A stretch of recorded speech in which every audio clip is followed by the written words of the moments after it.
Hi, this is John St. Clair, and I'm in the office of Dr. Norah Hooper this afternoon, and we're going to talk about a chapter that she contributed to The Classroom Facilitator, a new book by Suzanne Half.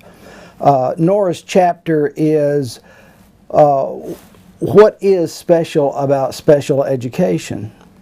And Norah, I'd like to begin by asking you, what is special about special education? I have my idea, but what's your explanation for that? Well, I think it's important to understand the real differences between general education and special education. Many times when you ask a teacher what is special about special education, they'll use words like individual or accommodations or modifications. But they don't really talk about different kind of instruction. So I think it's important to realize you need to use different kind of instruction with students who have trouble learning, and to be very specific about what that instruction difference is. So, for example, in a math class, one way to think about it, maybe a misconception of what special education is you draw the student off to the side and you talk about mathematics, but you talk about it in the same way that they're talking about it in the general education class. So there has to be something really special about this drawn off to the side instruction that makes it worthwhile and deals with the difficulty that this particular student has. Exactly. Or another thing they might do is say, well, if they have a problem in math, we'll let them use a calculator. Or if they have a problem in math, or taking a math test, we'll read the test to them if they have trouble with reading as well. So they do that kind of adjustment for them, but many times they don't actually teach them the thing that they don't know. So that's the thing that I think it's important, that you need to change the way you're teaching and also kind of what you teach, going back and making sure they get the extra skills that they've missed. Yeah.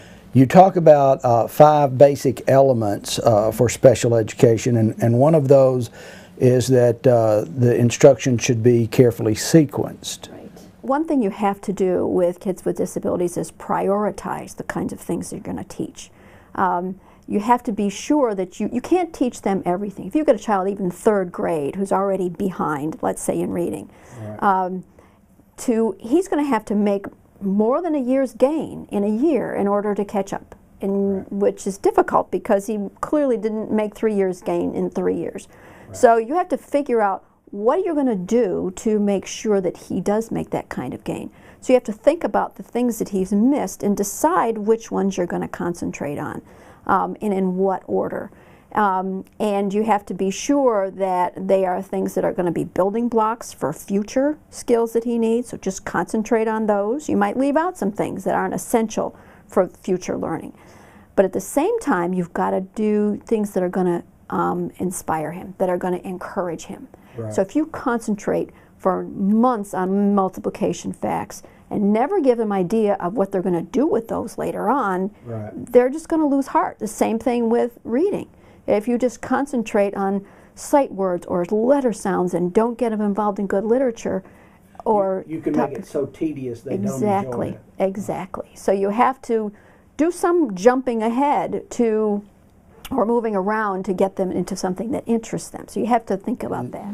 Some of the classroom teachers, I suppose, might think of this distilling or narrowing down of what you're actually teaching as watering down, but you use the phrase in the book, watering up the curriculum. Exactly. And that's one's used by Ellis and other people who have talked about backward design, or deciding on what is the most important thing, enduring understanding, they call it. So you think about, this is something I want all the students to know, and it's a relatively small piece of information, the thing that you'd like 5 years from now, when you're walking down the street and you see the student, you want them to remember from your class. What do you remember from my class? I remember that the Civil War was about factionalism or something like that. Or I remember the things you can do with math that are important. So what you want to think about, what's the biggest thing, the most important thing that I want them to get out of this class? And concentrate on that. And maybe forget some of the basic facts or the extra facts. We'll worry about those later. He can look those up later as long as he has that enduring understanding. Yeah. Another thing you mentioned is that special instruction should be intense, and you use the metaphor of athletic training or training for a musical recital or something.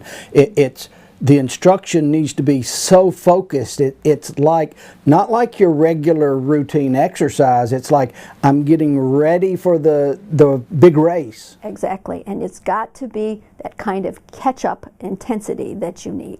Many times you'll get a student who's in inclusion and he gets sort of a pretty good general education, but he's not getting a special education. He's not getting that intense reading instruction that's going to help him catch up. I met a famous special education lawyer who had trouble reading himself and asked him about the idea that all kids ought to be in inclusion. It's their right to be in inclusion. And he said to me, if I'd been in inclusion, how would I have learned to read? And he did learn to read because somebody took him aside and spent concentrated hour a day teaching him to read. And we kind of lose that in special ed, particularly as the kids get in upper grades, where we just assume we're just going to do modifications now. We're not going to concentrate on that reading, but they need it. Yeah, yeah. They do. They're going to catch up. One of the things that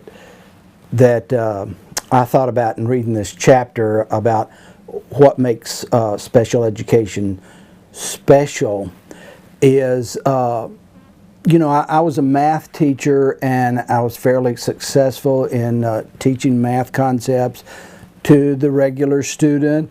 But that's, I think, because we shared some kind of frame of reference. I could pick up math pretty well. They could pick up math pretty well. But then I was looking at it, you talk about the concept of being very explicit. And I'm thinking to myself, you know, I'm taking dance lessons right now. And I feel like I need the instructor to be very explicit with me because I'm just not picking it up somehow. Yeah. And that's what you're talking about in the classroom. It's really good if we can all get some experience like that, where you need explicit instruction, because many of us have pretty positive experience with learning, where we just sort of, you can, general ed kids, you can lots of times point them down the right road and they can take off. But a kid with disabilities, a couple of reasons. One is they may have language problems, so they don't really understand what you say. The other thing is they don't have that frame of reference, as you said, to a place to put the information that you give them, because they don't have enough background that they've built up. And that can have effects in all areas, in how to get things done.